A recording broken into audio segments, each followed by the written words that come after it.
हाँ, कैसे हो तुम लोग? कैसी पढ़ाई चल रही है? तो नया वीडियो, नया चैनल, सब कुछ नया है और नए सिरे से अब पढ़ाई शुरू करिए, क्योंकि एडिकुल 9th-10th नया चैनल हमने स्टार्ट किया है, मिश्रा क्लासेस से अलग कर दिया है। तो इसको सब्सक्राइब कर लीजिए, लाइक कर लीजिए, बेल आइकन प्रेस कर लीजिए और 9th-10th से रिलेटेड जितने भी लेक्चर हैं वो एडिकुल 9th-10th चैनल पर ही डालेंगे। और जब भी तुम्हें सर्च करना है इस चैनल को तो एडिकुल 9th-10th करके आपको सर्च करना है तो आपको मिल जाएगा। उस पर जाइए, 9th-10th प्रॉपर लेक्चर पढ़ रहे हैं मैथ और साइंस के। तो खूब पढ़िए, खुद पढ़िए और अपने दोस्तों को भी बताइए, जैसे वो भी अपनी मंजिल को आसानी से हिट कर सकें। तो आज अपन लोग पढ़ने जा रहे हैं 9th में पढ़ने जा रहे हैं। तो क्लास 9th है, ये 9th क्लास पढ़ने जा रहे हैं और 9th क्लास में अपन पढ़ने जा रहे हैं कैरेक्टरिस्टिक ऑफ 9th क्लास में पढ़ने जा रहे हैं कैरेक्टरिस्टिक ऑफ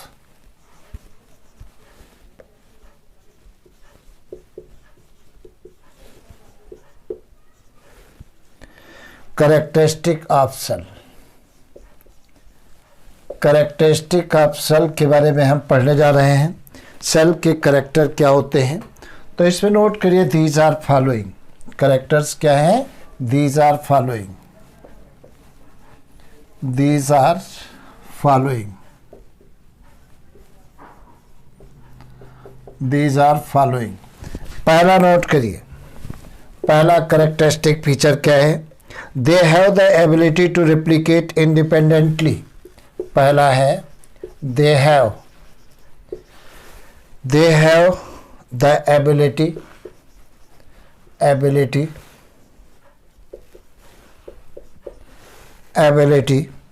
to replicate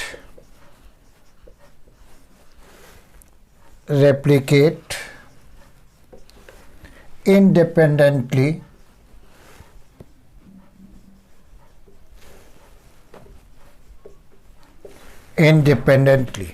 तो सेल में ये करेक्टर पाया जाता है कि ये इंडिपेंडेंटली रिप्लिकेट कर सकती है।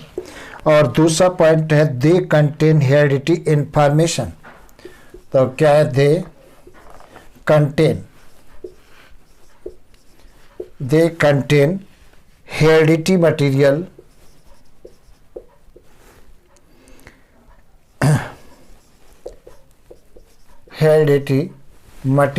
they contain heredity material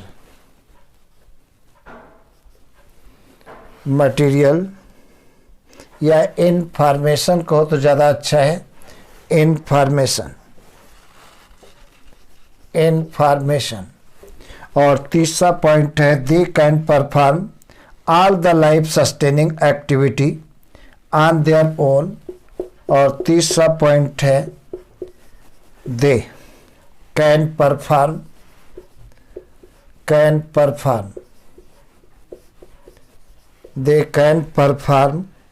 all the life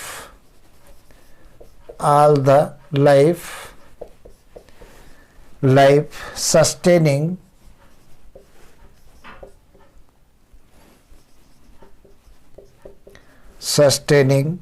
activities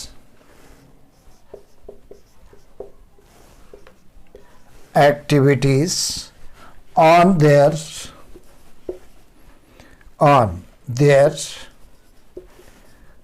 own। और नेक्स्ट चौथी प्रॉपर्टी क्या होती है? दे show similar chemical composition, they show similar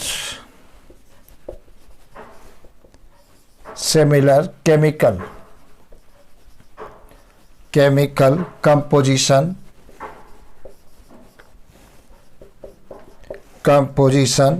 and metabolic activities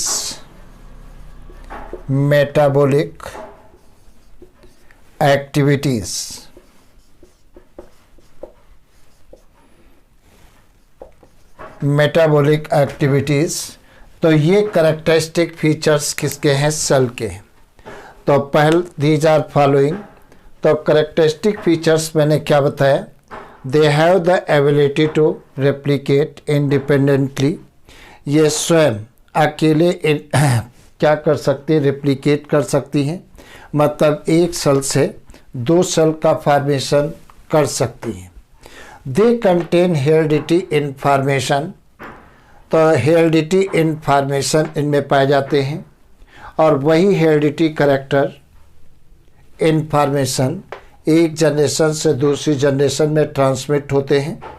और तीसरा पॉइंट क्या है? They can perform all the life sustaining activities on their own. मतलब लाइफ को चलाने के लिए, जीवित रहने के लिए जितनी भी एक्टिविटीज़ होती हैं वो सारी एक्टिविटीज़ एक ही सेल में कंप्लीट हो जाती हैं। और चौथा पॉइंट क्या है? दे show similar chemical composition and metabolic activities. जितनी भी सेल्स होती हैं सभी का केमिकल कंपोजिशन एक जैसा होता है और मेटाबॉलिक एक्टिविटीज़ सब में चलती हैं, एक जैसी मेटाबॉलिक एक्टिविटीज़ होती हैं। तो ये करेक्टरिस्टिक आप सेल के बारे में मैंने बताया। तो क्वेश्चन पूछ सकते हैं कि सेल के करेक्टरिस्टिक फीचर्स क्या होते हैं? तो ये जो 4 पॉइंट मैंने बताए हैं ये सेल के करेक्टरिस्टिक फीचर्स हैं जो तुम्हें हर हालत में याद करना होगा। तो ये मैं समझता हूँ समझ गए होंगे। अब हम इसको मिटा रहे हैं। तो सेल के करेक्टरिस्टिक फीचर्स के बारे में ऊपर बात किया हमने। तो जितनी भी सेल्स होती हैं सबका कंपोजिशन एक जैसा होता है, कंपोजिशन अलग अलग नहीं होता है और सभी सेल के अंदर एक जैसी मेटाबॉलिक एक्टिविटीज़ चलती हैं। मेटाबॉलिक एक्टिविटीज़ क्या होती हैं? बॉडी के अंदर, मतलब सेल के अंदर जितनी भी रिएक्शंस होती हैं सभी रिएक्शंस को मिला करके मेटाबॉलिक रिएक्शंस कहते हैं। क्या कहते हैं? मेटाबॉलिक या मेटाबॉलिज्म कहते हैं। अगली बात देखा जाए क्या होता है। ये तो मैंने बताया सेल के करेक्टरिस्टिक फीचर्स के बारे में बात किया है। अगली चीज़ cellular composition in different organism. अब cellular composition in different organism की बात करें, बात कर रहे हैं cellular composition in different organism. तो ये हेडिंग अब डाल रहे हैं सेलुलर कंपोजिशन। ये है सेलुलर कंपोजिशन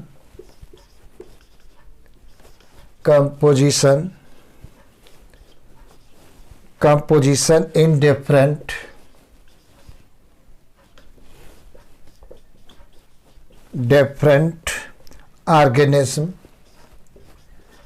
ऑर्गेनिज्म। अब देखा जाए मैंने क्या बताया, cellular composition in different organism. इसमें बात करें on the basis of number of cell, मतलब किस ऑर्गेनिज्म में कितनी सेल्स पाई गई हैं। इस आधार पर ऑर्गेनिज्म 2 टाइप के होते हैं, एक है यूनिसेलुलर और दूसरे होते हैं मल्टीसेलुलर। तो थोड़ा सा नोट कर लेना। On the basis of the number of cell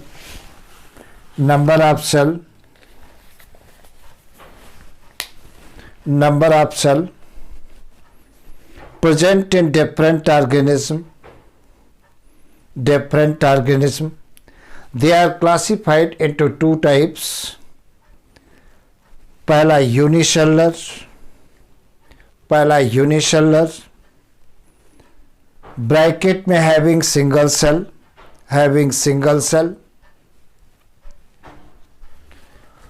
दूसरा मल्टीसेलुलर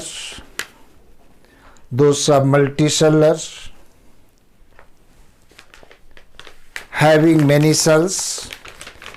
तो कितनी सेल्स बॉडी में पाई गई हैं इस आधार पर ऑर्गेनिज्म को हमने 2 टाइप में डिवाइड किया। पहला कौन सा है? यूनिसेलुलर और दूसरा कौन सा है? मल्टीसेलुलर। तो पहले हम नोट कर रहे हैं यहाँ पर यूनिसेलुलर, ये unicellular organism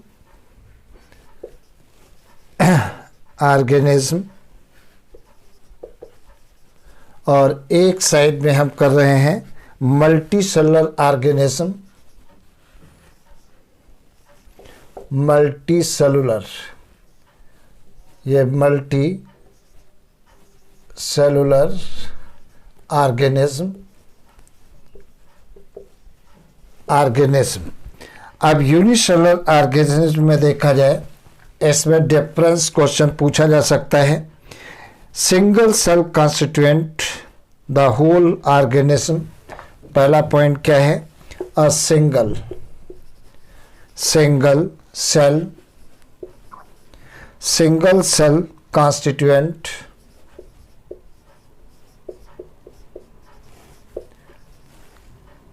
in constituent the whole organism,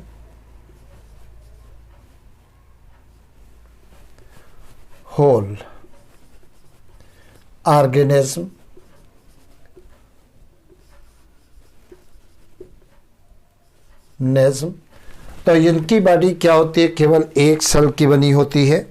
इधर क्या नोट करना है? पहला point, many cells are grouped, इसमें क्या है? Many cells are grouped, many cells are grouped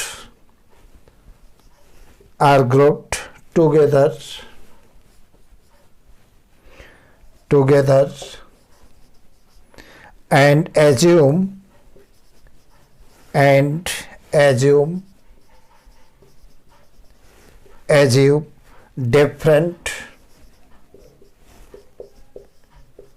different various body part,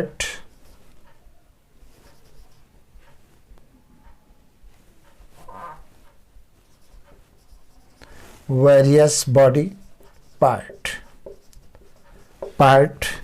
इधर देखा जाए क्या होता है? दूसरा point, these are no division of labour, या there are no division of labour,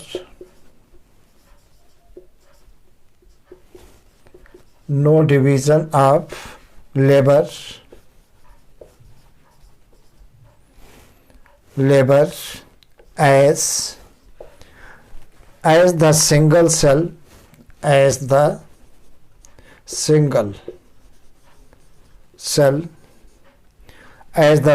cell, perform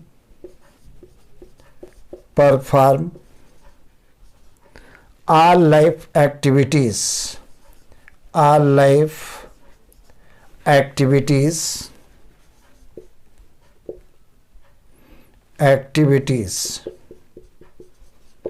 इधर क्या होता है? दूसरा पॉइंट, सेल्स आर स्पेशलाइज्ड, ये cells are specialised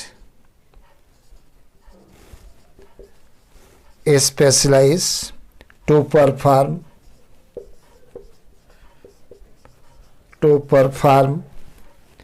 different function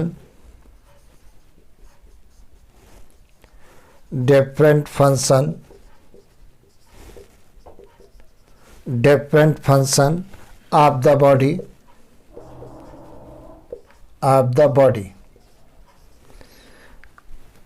different function of the body, so that there is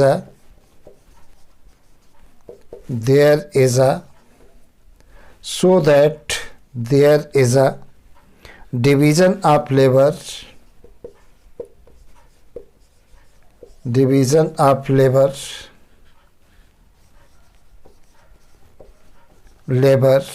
within cell।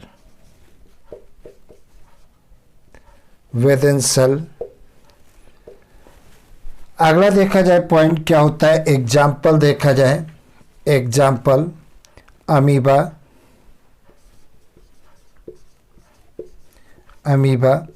Chlamydomonas,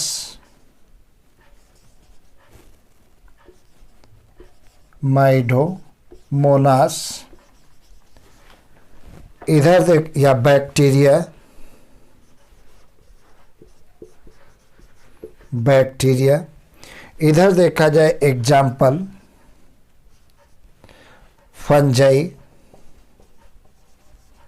fungi कमा plants,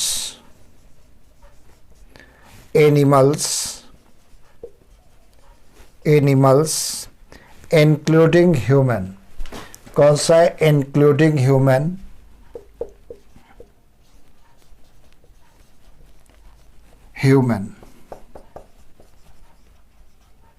including human. तो देखा जाए मैंने क्या बताया है, cellular composition in different organism. अलग अलग ऑर्गेनिज्म में सेलुलर उनका कंपोजिशन क्या है। तो सेलुलर कंपोजिशन के आधार पर एनिमल्स को हमने दो टाइप में डिवाइड किया। पहला कौन सा है? यूनिसेलुलर ऑर्गेनिज्म, और दूसरा कौन सा है? Multi cellular organism. दो में डिवाइड किया। अब देखा जाए यूनिसेलुलर ऑर्गेनिज्म क्या होते हैं। ये एक सेल के बने होते हैं। A single cell constitutes the whole organism. मतलब पूरा ऑर्गेनिज्म केवल एक सेल का बना होता है। इधर देखा जाए एक सेल नहीं, बहुत सारी सेल का बना होता है organism. Many cells are grouped together. बहुत सारी सेल एक साथ ग्रुप में इकट्ठा हो जाती हैं। And assume different various body part, और बॉडी के डिफरेंट पार्टों का निर्माण करती है। नेक्स्ट देखा जाए क्या होता है, there are no division of labour. इनमें सेल्स में डिवीजन ऑफ लेबर नहीं पाया जाता है। As the single cell perform all life activities, और एक ही सेल के अंदर लाइफ की जितनी भी एक्टिविटीज़ होती हैं वो परफॉर्म की जाती हैं। आगे इधर देखा जाए the cell are specialised to perform different function of the body, so that there is a division of labour within the cell. इसमें क्या होता है, सेल स्पेशलाइज हो जाती है। सारी सेल्स का फंक्शन जो रहता है डिवाइड हो जाता है, और बॉडी के अंदर डिवीज़न ऑफ लेबर पाई जाती है। डिवीज़न ऑफ लेबर का मतलब बॉडी में जो सेल्स हैं उनके वर्क का डिवीज़न होता है। ये जैसे नर्व सेल का काम अलग है, मसल सेल का काम अलग है। तो सेल्स वर्क का डिवीज़न करना क्या कहलाता है? डिवीज़न ऑफ लेबर कहलाता है। यूनिसेलुलर ऑर्गेनिज्म के एग्जाम्पल देखा जाए तो जैसे अमीबा होता है, क्लेबाइडोमोनास है, बैक्टीरिया है, पैरामीशियम है, योग्लिना, ये सब यूनिसेलुलर ऑर्गेनिज्म के अंतर्गत आते हैं। बात हमने योग्लिना की। योग्लिना क्या होता है? It is a connecting link between plant and animals. Euglena को प्लांट और एनिमल के बीच का कनेक्टिंग लिंक कहा जाता है। क्यों? अगर आप योग्लिना को सनलाइट में रख दोगे तो इसके अंदर क्लोरोप्लास्ट का डेवलपमेंट हो जाता है, और जब क्लोरोप्लास्ट बन जाते हैं तो ये हरा हो जाता है और फोटोसिंथेसिस के द्वारा अपने फूड को स्वयं तैयार कर लेता है। भोजन स्वयं बना लेना किसका करैक्टर होता है? ग्रीन प्लांट का करैक्टर होता है। इसलिए योग्लिना को ग्रीन प्लांटों के अंतर्गत रखा गया है। और अगर इसको डार्क प्लेस में रख देते हो तो क्लोरोप्लास्ट डिसअपियर हो जाता है, और तब ये अपना भोजन स्वयं नहीं बना पाता है। और भोजन स्वयं न बना पाना किसका करैक्टर होता है? एनिमल का करैक्टर होता है। इसीलिए योग्लिना को प्लांट और एनिमल के बीच का कनेक्टिंग लिंक कहा जाता है, क्योंकि योग्लिना में कुछ करैक्टर प्लांट के और कुछ करैक्टर एनिमल्स के पाए जाते हैं। इधर देखा जाए क्या होता है, मल्टी सेलुलर ऑर्गेनिज्म के एग्जाम्पल जैसे फंजाई होता है, प्लांट हैं, एनिमल्स, और एनिमल्स में ह्यूमन सहित ये सब किस में आते हैं? Multi cellular organism. तो यूनिसेलुलर ऑर्गेनिज्म क्या होते हैं? जो एक सेल के बने होते हैं। और मल्टी सेलुलर ऑर्गेनिज्म क्या होते हैं? जो एक सेल के नहीं, बहुत सारे सेल के बने होते हैं। तो मेरी समझ से ये समझ गए होंगे कि यूनिसेलुलर ऑर्गेनिज्म क्या होता है और मल्टी सेलुलर ऑर्गेनिज्म क्या होता है। ठीक है, तो आज इसमें इतना रखते हैं, क्योंकि आगे अगर बढ़ेंगे तो वीडियो काफ़ी लंबा खिंच जाएगा और मैं बार बार कहता हूँ, अब समय नज़दीक आ रहा है, लगातार वीडियो भी डाले जा रहे हैं। पढ़ाई आप तेज़ कर दीजिए, क्योंकि जितना बढ़िया पढ़ लोगे रिज़ल्ट उतना अच्छा आ जाएगा। और जब रिज़ल्ट अच्छा आता है तो खुद को खुशी होती है और पेरेंट को भी अपार खुशी होती है। तो अगर पेरेंट को तुम्हें अपार खुशी देना है तो पढ़ना ही होगा, ठीक है। हम ये नहीं कहते हैं पूरा दिन रात तुम किताबों में ही जूझते रहो, मौज मस्ती भी करो, खेलो कूदो भी, लेकिन उसके साथ में पढ़ाई भी अनिवार्य है। क्योंकि खेलो कूदोगे नहीं तो माइंड का डेवलपमेंट नहीं हो पाएगा, माइंड का विकास भी होना बहुत ज़रूरी है। तो खेलना भी ज़रूरी है, पढ़ना भी ज़रूरी है। तो ऐसा बैलेंस बनाओ कि आप पढ़ाई में पीछे न रहो, ठीक है। और मैथ के भी प्रॉपर वीडियो आ रहे हैं और 9th के भी आ रहे हैं।